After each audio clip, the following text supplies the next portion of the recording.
हम खबर आपको देंगे। सेक्रेटरी सिंध असेंबली का कौमी खजाने पर डाका। सेक्रेटरी गुलाम उमर फारूक बरड़ो ने मनपसंद 58 अफसरान और मुलाजमीन के नाम पर 2 करोड़ 34 लाख रुपए हड़प कर लिए। सेक्रेटरी सिंध असेंबली ने अपने असिस्टेंट हबीबुल्ला समेजो ओएसडी हारून ने मिलकर डाका डाला है। असल रकम से भी ज्यादा रकम निकलवा ली। सिंध असेंबली सेशन के नाम पर असल रकम के अलावा 2 करोड़ 34 लाख रुपए निकलवाए गए। लाखों रुपए एजाजिया खुद हड़प कर लिया गया। तफसीलात जानेंगे अब तक कराची के ब्यूरो चीफ इम्तियाज चांडिया से। जी इम्तियाज, तफसीलात क्या हैं इस करप्शन केस की?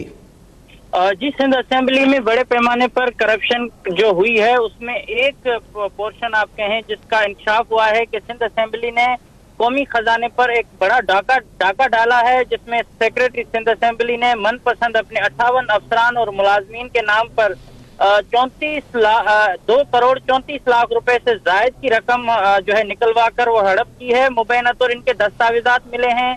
महकमा एंटी करप्शन की जो तफ्तीश हुई है उसमें ये इंकशाफ हुआ है कि सेक्रेटरी सिंध असेंबली गुलाम उमर फारूक बरड़ो ने अपने असिस्टेंट हबीबुल्ला समेजो, जिनको उन्होंने डीडीओ पावर दिए हुए हैं, और ओएसडी हारून ने मिलकर ये डाके डाले हैं। और इसमें जो बताया गया है कि सिंध असेंबली के 2017 में जो 77 दिन इजलास चला है उसके मद में असल रकम से भी कई गुना ज्यादा ये रकम निकलवाई गई है, और उसमें 2 करोड़ 34 लाख रुपए रकम अलग है, जिसमें एजाजिया 70 लाख रुपए एजाजिया भी शामिल किया गया है। जबकि जो असल रकम बनती सेक्रेटरी गुलाम उमर फारूक को इस सेशन के मद में जो अलाउंस मिलना था वो सिर्फ और सिर्फ जो है 2 लाख रुपए से ज्यादा था, लेकिन उसकी जगह पर उन्होंने 7,66,000 रुपए निकलवाए, और जबकि 6 लाख रुपए एजाजिया के मद में भी लिए हैं। इस तरीके से ग्रेड 19 के रिपोर्टर सैयद मोहम्मद अली को 2,60,000 की जगह पर 7 लाख 4 जो है दिए गए और 4 लाख एजाजिया दिया गया। सेक्रेटरी के अपने असिस्टेंट और जिनको डीडीओ पावर दिए गए हैं हबीबुल्ला समेजो को 1.5 लाख की जगह पर 6.25 लाख और 5 लाख रुपए ऑनरेरियम भी दिया गया। इस तरीके से सिंध असेंबली के जो छोटे जॉन समझे जाते हैं हारून, उनको बगैर किसी काम के जो रकम जारी की गई है वो तकरीबन 1,30,000 की जगह पर 4 लाख रुपए जारी किए गए हैं और 3.25 लाख रुपए इसको एजाजिया दिया गया है। इस तरीके से खातून है सना रहमान टोहाना, उनको 1,20,000 की जगह पर 4,10,000 और 3 लाख रुपए एजाजिया दिया गया है। सिंध असेंबली के साथ बड़े पैमाने पर ये करप्शन हुई है और इनमें एक्स्ट्रा रकम दिया गया है, एजाजिया दिए गए हैं, और इस तरीके से ये रकम तकरीबन 2 करोड़ 40 लाख रुपए बनती है।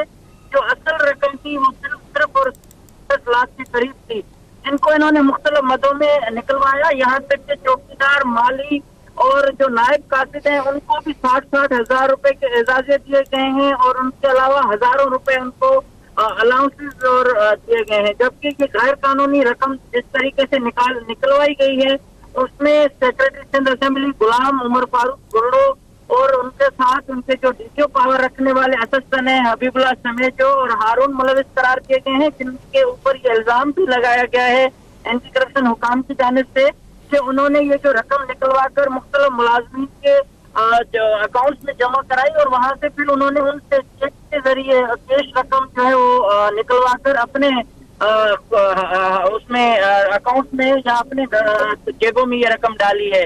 तकरीबन 34 लोगों को इन्होंने सिफारिश पर जो है एजाजियत दिए गए हैं, और मजमूई तौर पर 58 अफराद हैं और मुलाजिमीन हैं जिन्होंने लाखों रुपए सिंध असेंबली से कौमी खजाने से लूट कर अपने जेबों में रखे हैं। और ये इंसाफ बड़े पैमाने पर हुआ है, और इसमें भी नेब और दीगर इदारे मजीद जो कार्रवाई करनी चाहिए वो नहीं हो रही, और ये बड़े पैमाने पर करप्शन इन्होंने किया। जी ठीक, ये बताइएगा इम्तियाज कि ये 2 करोड़ 34 लाख रुपए का जो इंकशाफ सामने आया है, जो कि मालूम पड़ गया है, कितना अरसा लगा है सारी करप्शन में जो बंदर बांट हुई है? ये सिर्फ 2017 के दौरान जो 77 दिन के लिए इजलास चला है मुख्तलिफ औकात में, ये उनके मद में इन्होंने ये रकम निकलवाई है। और जबकि ये तो सिर्फ छोटा सा एक पोर्शन है जिसमें इन्होंने ये करप्शन की है, और उसमें एडमिन और गैर कानूनी जो लोग तैनात हैं, जिनमें सेक्रेटरी सिंध असेंबली खुद गैर कानूनी नमूने से इस तरीके से इस पर जो इस कुर्सी पर विराजमान है, जबकि हारून चैम्बर असिस्टेंट थे और यहाँ से मुख्तलिफ औकात में तरक्कियां पाते हुए यहाँ पहुंचे। इस तरह से इन्होंने मिलकर ये करप्शन की है, और तकरीबन 2 करोड़ 40 लाख रुपए इन्होंने सिंध के खजाने को इन्होंने अपने मुलाजमीन के नाम पर नुकसान दिए हैं, जबकि मजीद इंशाफात से भरपूर दस्तावेजात मौजूद हैं सिंध असेंबली के, जिनमें अरबों रुपए की करप्शन है, जिनको भी बेनकाब किया जाएगा। ठीक, बहुत शुक्रिया आपका इम्तियाज चांडियो तमाम तफसीलात के लिए।